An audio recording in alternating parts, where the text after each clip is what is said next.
What's up, team? We're podcasting. Here we are. That's right. Thank you for somebody helping me out. I'm looking at people. No one's talking. Pregnant pause. Pregnant pause.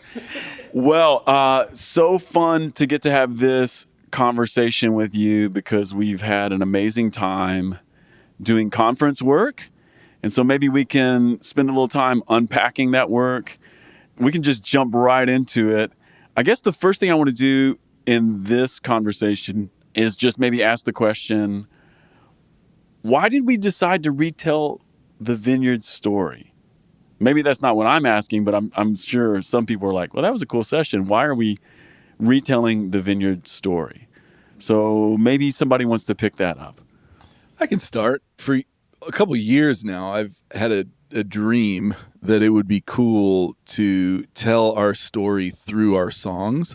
Because I think the truth is, like, in any movement, and certainly in the Vineyard Movement, the songs tell our story in some, like, really profound ways, right? So if you were to, like, I don't know, get really detailed about it, we could look at the way that we've written songs over the last 50 years and really map that to a lot of what, like, the Lord has been doing in the Vineyard.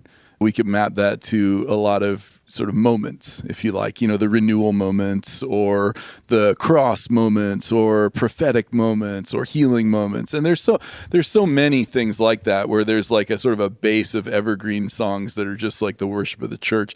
But then there's also these kind of distinctive type songs as well.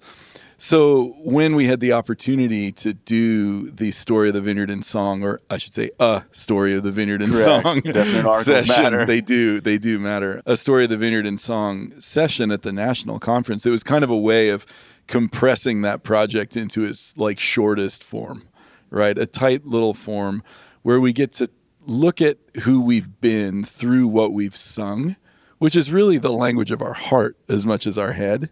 And bring our head and our heart together in a way that reminds us of who we are, reminds us of why we're in the room. I mean, that was my big hope from the session, from my side, was that folks would be reminded of their calling, like why are they in the room, so that we can say, okay, Lord, I remember that. Now, what do you have for us going forward? Yeah, and it is interesting how our songs, they become little distillations of so many things that God has done through the years. So yeah, great way to maybe pick up our Vineyard story. I'm wondering, maybe Casey, you can talk about this for a second because you're one of our song guys. Caleb was talking about how at various points in our history, the songs sort of say something about the thing that was going on. And I kind of like what Caleb was saying there, that you have these evergreen songs that sort of just persist through times, seasons, moments, and then you have these other ones that peak out. I'm wondering maybe if you could just talk for a second about some of the moments and some of the songs that pop through for you that tell particular stories of the Vineyard. Interesting. I mean, I think one of the powerful things about songs in general is there's this mystery of the language of worship in the Bible is hard to divorce from music. So, and songs are very much the language of the heart. Songs also go with us in ways that sermons maybe don't, you know, because we can sing the songs, we can't sing the sermons. So, and I also think there's also an interesting piece. Granted, our songwriters are gifted people in their own right, but there's an element where the songs sort of become almost of the people more, you know, because they kind of get embodied in our churches and in our rank and file people. And I, just as a person in the Vineyard, I certainly relate to that. These kind of moments, number one in the Vineyard, but also kind of relating in my own life of these. They're vehicles which God has used to change the trajectory of my life. So, I mean, literally for me, it goes all the way back to, I came into the Vineyard from a musical background, but no church background. So when I walked into the Vineyard, the early songs of the Vineyard might as well have been the hymns of the church, because I didn't really have, I mean, maybe I knew Amazing Grace or something. Sure. But, and they were kind of another era, especially the earlier songs were very jazzy. You know, so they're kind of like they weren't really my music, but then there was a shift in like the late 80s, early 90s, where I think, even though I was involved in worship pretty much from the beginning, where we'll get around to talking about Brian Dirksen in particular, Cindy Rithmeyer, the songs, it's almost like the songs of the next generation came in. And then maybe that's another thing about our songs, is they tend to be they're almost the voice of the next generation of the Vineyard. And some, granted, we have songwriters of lots of generations, but for me, it was that moment when people like Brian started to write. And I remember an independent record, and I've said this on various versions of these podcasts before, came out of Langley Vineyard called Changed by Your Glory. This was like an independent record in 1989 that just happened to have songs like Refiner's Fire and Faithful One and Good to Me and all these songs that became like staples, certainly staples of the Vineyard, let alone staples of the whole global church, just out of the guts of a local church and out of the life of like a writer like Brian Dirksen or Andy Parker or the like. So that's definitely one of those moments, like Refiner's Fire, Good to Me. I think for me, there's those moments as a worship leader and as a creative person, that record and those songs were like kind of turned my life into like, oh, you can make music that this is the Vineyard's birth in this. So it's weird that it took this to kind of, for me to catch a clue. But like, you can actually make music that comes from you, that sounds like you, but also touches the heart of God and, empowers the song of the people. That record and those songs from that record certainly are those moments, are one of those moments for me. And then I just think along the way, songs kind of lead us into, I think of seasons of renewal. There's almost like an ebb and flow. You can kind of see that. That's one of the things we tried to highlight in the Vineyard. Carol Wimber used to say, one of the founders of the Vineyard said, as our songs go, there goes the movement. So if the songs start to dry up, the movement's in trouble. So, But you can kind of see those kind of like ebb and flow moments where songs are never gone, but there's, and I've been able to watch this over the course of, directly over the course of probably 40 years, watch things come in and watch things go out. And I do think there's seasons. So like, renewal, even personal things. We're here at the Cincinnati Vineyard where we recorded a record 21 years ago called Dwell. So I'm kind of like living in that little moment. That's another little moment, at least certainly for me personally, a really powerful moment. So I could go on, but that's great. I love that. And I love that you can locate your own story, not only in the Vineyard, but there are these song markers that happen through. Yeah. I think jumping off that, it does sort of timestamp it for you a little bit too. Like when these songs come out, you're kind of immediately brought back to a space in your life, and even like coming all the way back to why we did this thing in the first place. And we definitely had these things happen in Denver where people are like, oh my gosh, I remember when the Lord met me here and here. And I think songs have just an easier way for us to kind of access those moments where God has intersected our lives, and even specific seasons and years and dates and times and stuff. Jumping off of that, Melisa, I wonder, you helped us plan a bunch of this. You were running the spreadsheets and making everything happen in the background. But I wonder, for you, what are some of the songs in the course of the Vineyard that have a place in your life? Oh, that's a big question, because I've been in the Vineyard quite a long time. Actually, in the moment, in the midst of the actual history of the Vineyard, Refiner's Fire started, right? And I just experienced the presence of the Lord, and it brings You're talking about during the session. During the session. Yeah. Yeah. I can go on a list of lots of songs in my life and markers, but during the session, Refiner's Fire, which then brings you back to these markers and places in your life. So, and then I think as we were going through this, right, we all have markers, all of us, even you listening to this, of things that meant a lot for us. But we have so many songs in the Vineyard that it's hard to then narrow it, right? And so that's part of what we did here in this session. Yeah. Well, tell me about another song that means something to you. Well, I have many songs that mean something. So I grew up in a church with the Butler family, right? And so the Butlers are significant songwriters in the Vineyard. And so I don't know if anyone knows the song Cry My Heart. But really, This Is Love is a huge one for me.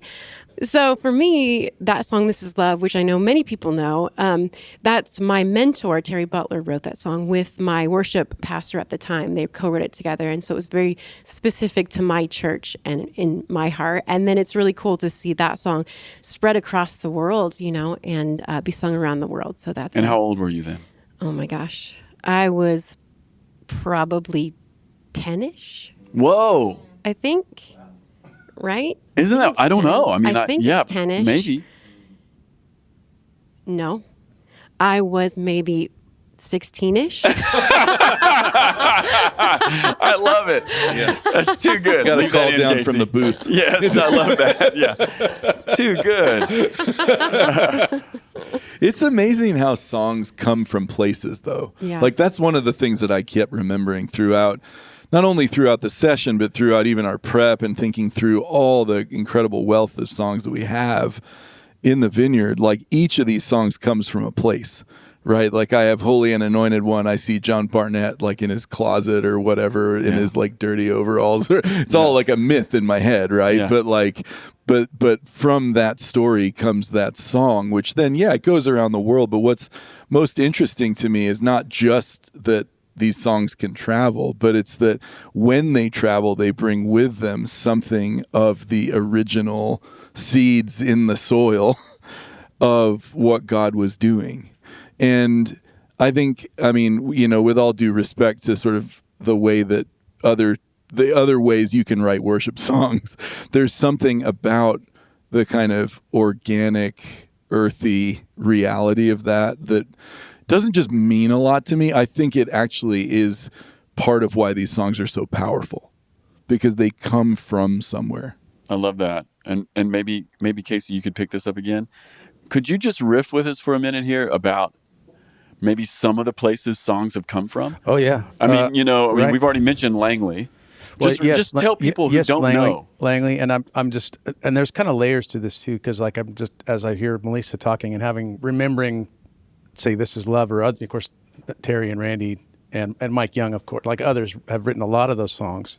That's a Southern California thing by and large, but that's like Pomona. That's a very Arcadia, Pomona, Butler. Some of it's around those things. San Gabriel Valley. Yeah, and it also reminds me of something we say a lot in like Vineyard Worship Essentials is we're the vineyard, and wine analogies we use a lot, but that sense of terroir, like songs that come from the soil, so these songs taste like a certain place. Langley's certain one of them. It's hard to avoid, Orange County, Anaheim. That's, one of the original, Of course. Kind of thin places, as we might say. I am struck by the Central Coast. This may or may not be a commonly known item, but Central Coast at different times had Danny Daniels, Carl Tuttle, Scott Underwood. John and Marie Barnett lived there for a season. Jeff Searles. Delmore, Darren and Jesse Clark, and Sam Lane spent a summer there. Then you can kind of feel even in those writers that I named, like Underwood in particular. And I'm in the Central Coast a lot, but there is a pacing, and even like a rootsy element to a lot of things that come from that particular area. But there's like a song like "I Love Your Presence" or "You Bless Me, Lord" come up a lot.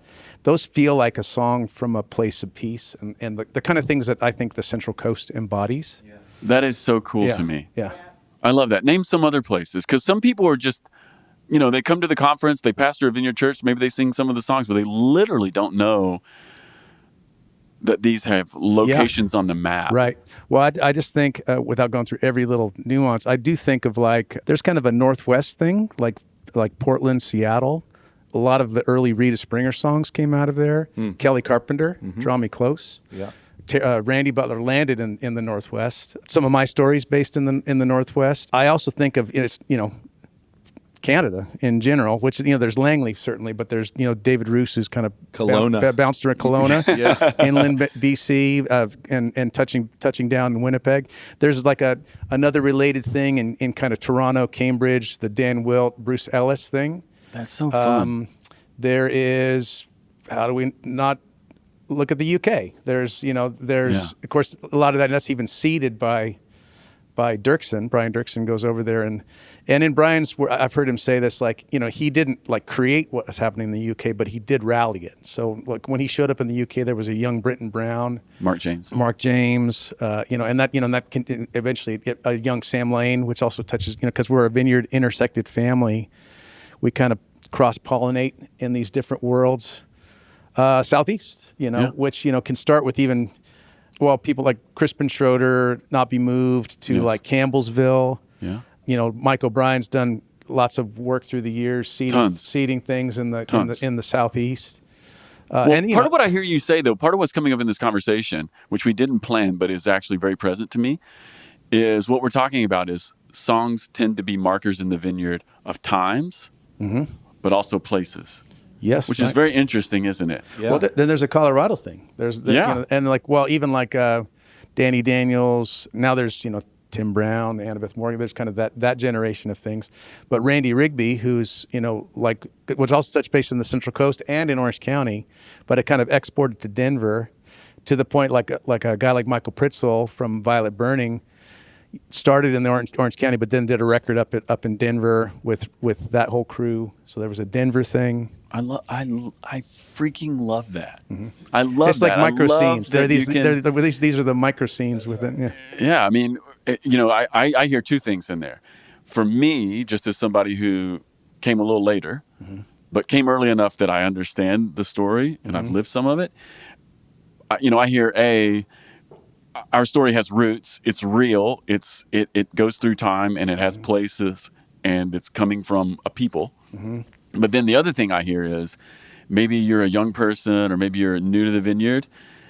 I hear the hope of if you want to be a part, part of what I'm hearing in this is if you want to be a part, sometimes you just have to go to a place. Mm-hmm. Sometimes you have to become a part of a people, maybe it's just over there. I mean, I know it's everywhere, but sometimes when it comes to songs or distillations of our story or the power of the Spirit, maybe you have to go to the Central Coast for a minute, Well, going, it's connected. I don't know if this will wrap it up for me, but it also makes me think about just as we push in, I remember you introducing me, kind of pushing Tina Cologne at the time towards me. Dude, Tina's not a hard sell. Yeah. No, she's not. In the 2009, 2010. Yeah. But it's coming out of that eastern, northeastern, a little smarter, academic, but also leaning into the kingdom, expanding into things like social justice, and certainly the bilingual. Totally. Of course we have a very international story, but kind of different themes, or Columbus's work, just to diversify their expression of worship, and these days kind of, being coalescing under Joshua Miller's leadership. Yeah. And these are the efforts of local places and local churches that are trying to find new ways to express what it is to be the vineyard. Totally. I mean, there's something so interesting to me about all this. One of the centerpieces of the Story of the Vineyard and Song session was Exalt the Lord, right? When we were planning it, and we may talk about this in a bit, there were some songs that absolutely had to be in there, and that's one of them. And Cindy tells the story of writing that song in one of the videos before we sang it together. And what I'm aware of in that is, that song is so very much of a place, but it's definitely Orange County. It's definitely, the kind of Yorba Linda vibe, but it's also, it's a home group, right? Yeah. And the song that can bring sort of an articulation to the experience of what God was doing among his people in that place has this kind of simultaneously rooted local and sort of evergreen quality. Well, and that song is a co-write too with Brian. So it's actually it is Orange County, but it's also the cross-pollinization of the Langley. Oh, that's so interesting. Langley and Anaheim. Okay. Crossover. Yeah, as well. Totally. And I know too many things. You do. You know a lot of things. You are the brain. But I'm sorry. No, it's good. But my experience as a worship, so I've been leading worship for my whole adult life at this point, mostly in cities and mostly in places where there was a good vineyard presence, but it wasn't mainstream in the same way that it was in SoCal or the Central Coast maybe.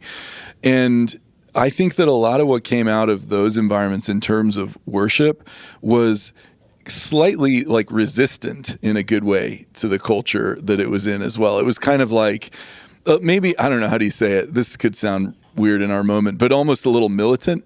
We're going to sing these songs which cut against the grain of a lot of the way that the culture around us flows, and we're going to sing them because we know them to be true, right? So I think of a song like Generous God, right? A Chicago song, or even an old school Chicago song, My Redeemer Lives, John Willison, right? Which in its day was a banger, right? And that's a song that was essentially prophesying to a world that didn't care. It comes out of Job, right? Another great great story of a world that doesn't care, and he's declaring the future that will be. There's so many stories like this, but I love it.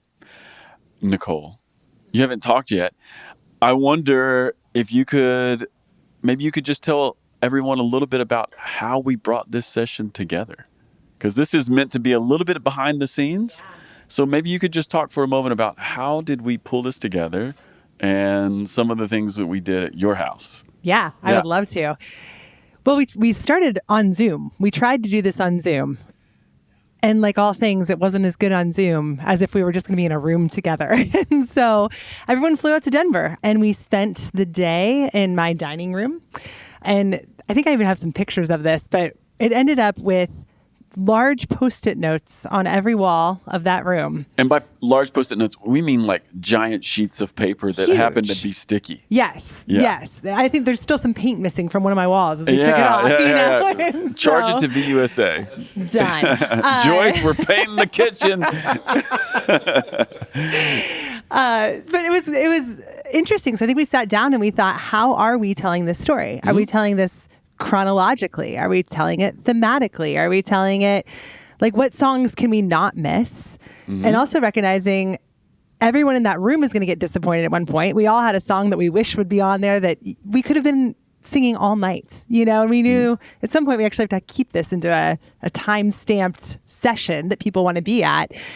So, and then we knew, of course, people outside, everyone has their song. One of the things that I thought about a lot as we were in that room is so many people talk about, when I came into the Vineyard, I just knew I was home. Like everyone has these stories. And as I was thinking about that, I thought that probably happened during worship, where someone walks into a room and just by the liturgy of the way that most Vineyard churches run, they probably walked in the room, they walk in during worship, they experience the presence of God during that moment, and it stamps them in a way. And then our minds and our hearts connect to that song. And so you're going to disappoint somebody, right? Because we're not going to have every song that everyone walked into in their moment. And so we ended up with these large sticky notes all over the walls of just 1,000 songs. I don't know how many were up there, but it was a lot. There were lots of songs. There were so many songs. And what's wild is every song that was on the wall is a great song. Yes. These are not good songs. The catalog is filled with great songs. Yep.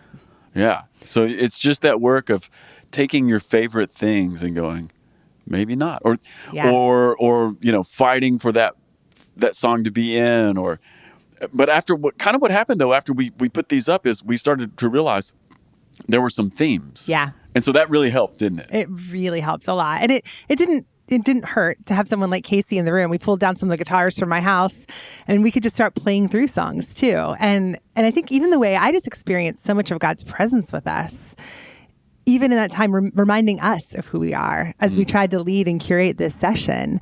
And it just felt like the Holy Spirit was with us, which was beautiful. And it was very, very fun. When I think about that day that we spent like really hashing this out, I just laughed the whole day. We did. I had a lot of fun. Well, it actually ended. This is a real inside moment, but we went to dinner that night and it started snowing outside in a restaurant. We were being snowed on while eating excellent food. So my favorite part was it you, Caleb, who was asking the sweet waitress lady, "Hey, we're sitting outside. We're getting snowed on. We should get a discount." She's like, "No." I did ask for 20% off. Welcome to Denver. She's like, "No." Yeah, I'm literally covered in snow. Yeah. Hey, this paella is great. Exactly. But it has snow on it. Yeah. And I don't know if that was the way the chef intended it to happen. Life keeps you humble. It does. It really does. Yeah. Melisa, what do you want to say? Your hand is up. That I remembered during this, Yes. if that's okay. One moment that stuck out to me is when you said the word tool belt. Remember this? And you were we were kind of going through like, what do we look at? Do we look at years? Do we look at this or that? But you were like, it's interesting to think about through those years and that timeline, the things that God gave us in those moments and in our tool belt. That really stuck out to us, I think. And so I just thought that might be interesting. Well, it is. I mean, the songs do stuff.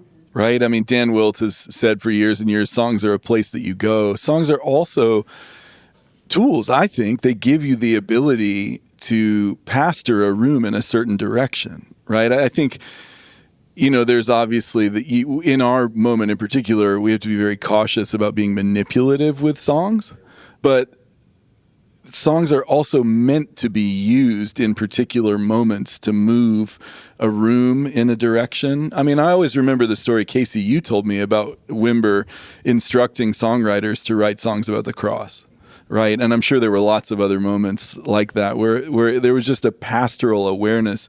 We need to inject something specific into this room, or all the songs of renewal or the songs of healing and, right? The songs of scripture. I was talking to someone on the airplane flying into Cincinnati yesterday who was also at the conference. She was talking about how she learned so much of the Bible from singing Vineyard songs. And she would find a psalm and be like, oh, I've known this for years. It's in a song. So yeah, tools in the tool belt for sure. Well, and Caleb, while you have the microphone, maybe you could just riff for a moment on how we decided to settle into the themes that emerged. Yeah. Like, why did we see that? Yeah. How did we see that?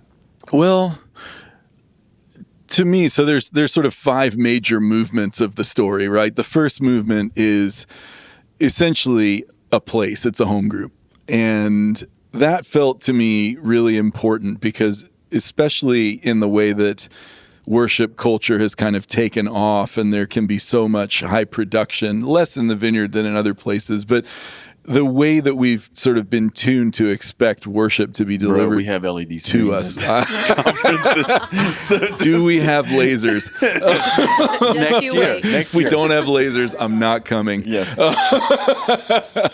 No, but all of the best of our music, as we've already talked about before, it generally emerges from small worshiping spaces. So, and some of the kind of stone cold classics like Isn't He, like Spirit Song, like You Are Here, came out of that. So I think we wanted that to be immediately recognized. And then from there, it was really interesting actually because we decided not to do the story chronologically, but instead to do it thematically. Part of that's just pragmatic, which is there's way too many songs. If you go chronologically, you're just toast. But another part of it was there's a kind of almost Trinitarian structure, perhaps even to our development, because there is a weird sort of chronological reality to this as well. Early in the life of the Vineyard, we started to get a lot of songs about the mercy of God, the fatherhood of God, and those became perennial, and there's lots of newer ones about that too. But so we thought theme 1 could be merciful Father.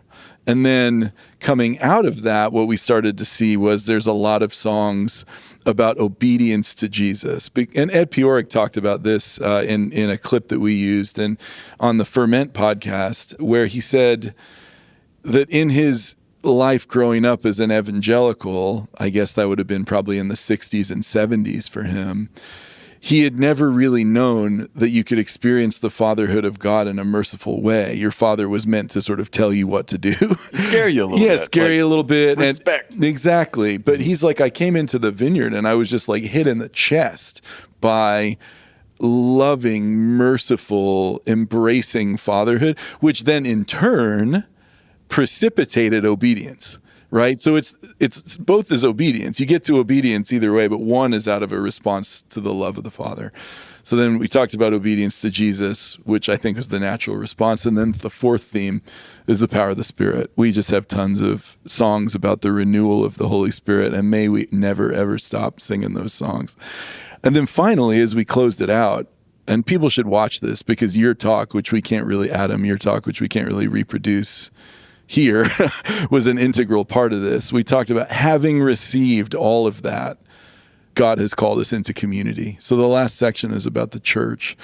And hearing Annabeth's story on the video and some of the rallying cry from you, Adam, about what God has given us and what God continues to give to us, it just felt like we're moving into a spot where we get to talk about being a people among whom God lives. And who's going to keep shaping and developing us to share the gospel through his presence for generations. It was amazing. So that's how we came together. Well, here's part of what I noticed when we were working that out, because we're in Nicole's living room, kitchen, and there's so many songs everywhere. Casey's playing them. And I'm a little bewildered at one moment. I'm having a great time, but I'm a little bewildered because I'm like, how are we going to do this? Yeah. But then finally you start to notice, there's themes here, and we can just lean into the themes, which felt like a lot of relief in terms of planning. Like, and you're like, okay, this feels legal. This feels like, okay, we can do this. But then when we're finished, we do something that to me feels honoring to the Vineyard. It's true to the story. But the thing I noticed is, man, when you look at it, it's so darn orthodox. Well, yeah. it's so like classically also Christian. And I mean that in a way that isn't just the Vineyard, right? Yeah, like right. it's like the Big C church. Well, that's the story of the Vineyard. I mean, the story of the Vineyard has always, always, always been that we don't just want to know what the Bible says. We want to live biblical lives. But if you start learning what the Bible says and then trying to live into it, the more you do that, like before God, the more sort of fundamentally Christian that's going to make you, right? We've never been people who are innovators for its own sake. I mean, sometimes innovation emerges and that's great, but really all we're trying to do is be simple, straightforward, unencumbered biblical Christians. And so it's not surprising to me that happened, but I agree with you. It is a relief. It is a relief. And it's just interesting that we wanted to tell the Vineyard story, which I think we did. And then, but what emerges is like a deeply, I hope, like Christian story. That's kind of what I noticed. Yeah. Like, wow, totally. Maybe we're Christians. We are Christians, We're Adam. Christians, I think. You know? So good. Anything else we need to hit here? I would like to talk about how wonderful it was to have Brian and Cindy with us. Oh, yes, of course. I mean, Joshua Miller was amazing as well. But and Nicole. Yeah, of course. And Nicole. And Casey. And Casey, especially Casey. In particular, can we talk more about Casey? We just do maybe 5 or 10 minutes on Casey's guitar playing. Yes. But honestly, to have Brian and Cindy, who haven't been with us at a national conference leading worship in a few years, was just so special to me. I mean, the way the room responded to the chorus of Exalt the Lord is hard to talk about because you might start crying. It's like a song they sing in heaven, you know? Or, I mean, you've said, Adam, before that Faithful One maybe is the most Vineyard song. I could be the most Vineyard song of all Vineyard songs. It's so good. I mean, I have a personal story of getting the tape of Changed by Your Glory, and I used to ride the train to my high school, and I listening to this tape on the train, and it just ungluing me and then putting me back together. And I'm realizing I'm not just a believer. I think I'm like a Vineyard person. And those were songs from a local church. I mean, notably, those weren't songs that were being deliberately produced by Vineyard Worship at the time. That was just songs that were being written and recorded and offered as a gift to the church. And it changed me. I mean, so many people were changed by it. So I love that. Yeah. Well, Melisa, maybe you could also talk a little bit about, we did have Brian, we did have Cindy, we did have Joshua, we had Nicole Hernandez, and Casey. Just talk about our lead. What does that represent? Like when you hear those people on the stage, what does that represent to you? Well, a big part of our conversation was just like helping people understand the whole story, right? So like where we started, where we've been, and where we're going. Yes. You know? And so I think that group of worship leaders represents that. It's who we are, like where we started, where we've gone, and where we're going, and they all did it together. Like we are all together in this journey, right? And so I love that combination. It was beautiful. We sang in Spanish, you know, we sang old songs, we sang new songs. It was a really beautiful, beautiful time. It was actually one of my favorite pieces of the night, which is maybe not immediately present to you because Caleb's right.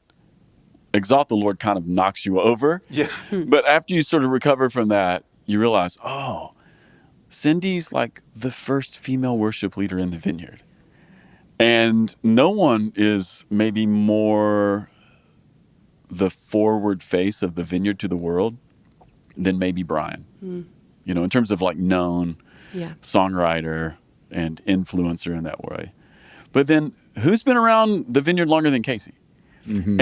And then to have Nicole Hernandez get up and sing Spanish, which there's a sense in which this has always been present in the Vineyard, but not to the degree that it is now. And you can feel the way that we're going there more. Yeah. And then for me, Joshua Miller represents that brackish water of modern worship, but also whatever this modern gospel expression is that has found a genuine home and is no longer, I just don't think it's aspirational for the Vineyard anymore. It's just kind of like who we are. It's true. Like I sort of like joked during the night, like I don't even notice when we sing in Spanish anymore because it's just kind of like what we do. Mm-hmm. And I'm the least Spanish person in the universe, right? But when we sing in Spanish, I don't even notice. It's just like, this is what we do. And so this is one of my favorite pieces of the night is that all these generations and all these people from very different places could minister together, that it could feel like a harmony, and it could be Vineyard. Yeah. It felt like, oh, this is the Vineyard. Yeah. Mm-hmm. And there's a spot for me in here somewhere. Yeah. Mm-hmm. Can we also talk about how it ended, at least in Denver, and we can all just, hope that it's the same here. But the party at the end, Familia, the jumping and the dancing, right? Yeah. That's how we ended. It was amazing. That was really fun. special. Well, and I'd say about that moment too, when we were in Denver, all these youth just flooded the front area right in front of the stage, dancing and jumping, like you were saying. To me, it almost felt like a promise from the Lord. Like, I've heard so many stories about back at the high school and people running into the room because they were so excited for worship.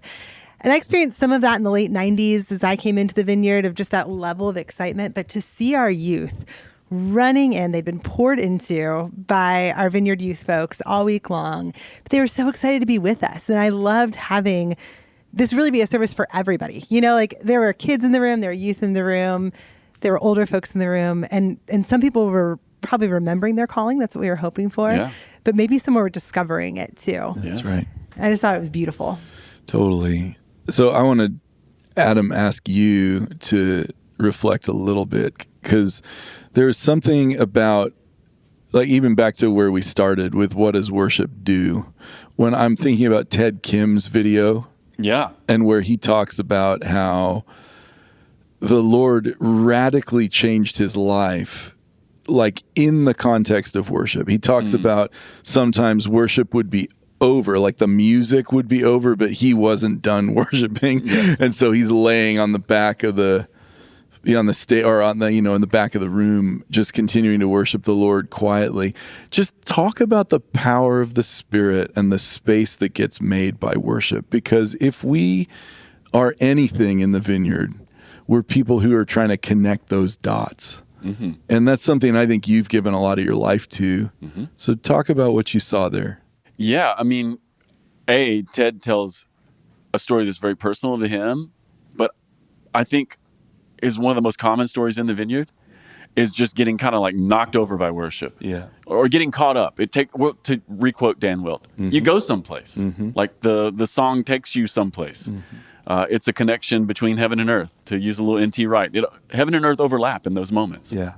And it's not fake, or it's not made up. One of the ways, and this comes from even a worship experience that I had, as sometimes happens, they become visionary prophetic moments, if we can just go there for a moment. Sure. But I remember in a worship moment once really being touched by the power of the Spirit, but mostly the love of God.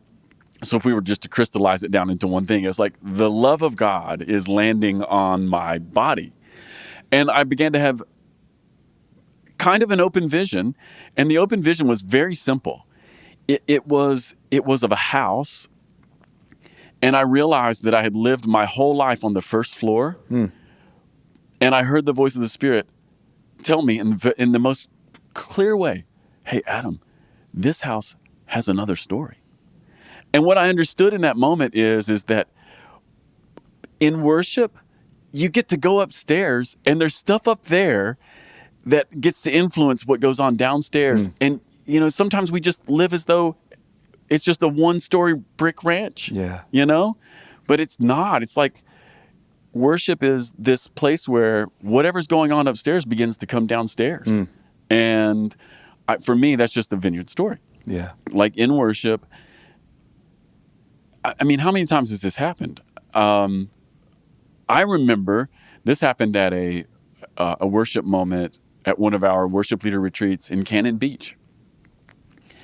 And Tim Brown is leading worship. And he leads Saved. And here's what's funny. I remember the first time I heard that song recorded, I was like, nice song, whatever, not for me, you know? That's literally what I thought. Nice song, not for me. Yeah. And Tim is leading this in Cannon Beach, and the power of Jesus' love is like in the room. I'm on the front row, and I am getting overtaken by like, it's like an ocean wave of the love of Jesus is coming all over me. And I'm like, the first thing I thought was, I was wrong. This song is taking me somewhere. And when we began to sing at the end, that little bridge tag, I love, the room is coming apart. And it's not just, youthful exuberance, or it's not just a social proposition. It is a response to, like, the beginning of that song was God saying, I love you. And for me, that's just, that's what I hope every single time we get together. That's what I hope happens. Yeah.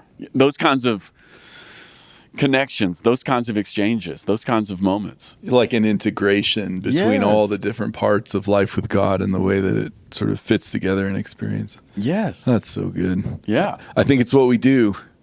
And it's what we have to keep doing. It's what we got to keep doing. Yes. We're not just going to write books or preach sermons. And by the way, we all in this room, we all do some of that, right? Mm-hmm. We all write some stuff. We all preach some stuff. We make videos. We make content, using air quotes here. We do church. We train up leaders. We do all that stuff. But my goodness, in the Vineyard, we're going to, hopefully have a real life with God that finds its expression in a song that isn't just from us or for us, but it's like for all of us. And it does something in the room. That's right. And, for me, there's nothing more exciting than that. Amen. Amen. Amen. High five, everybody. Yeah. Peace.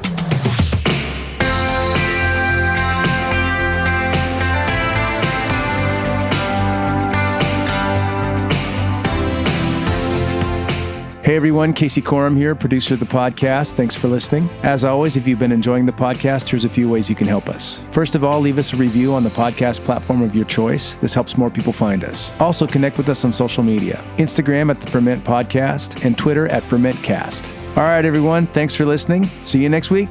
Peace.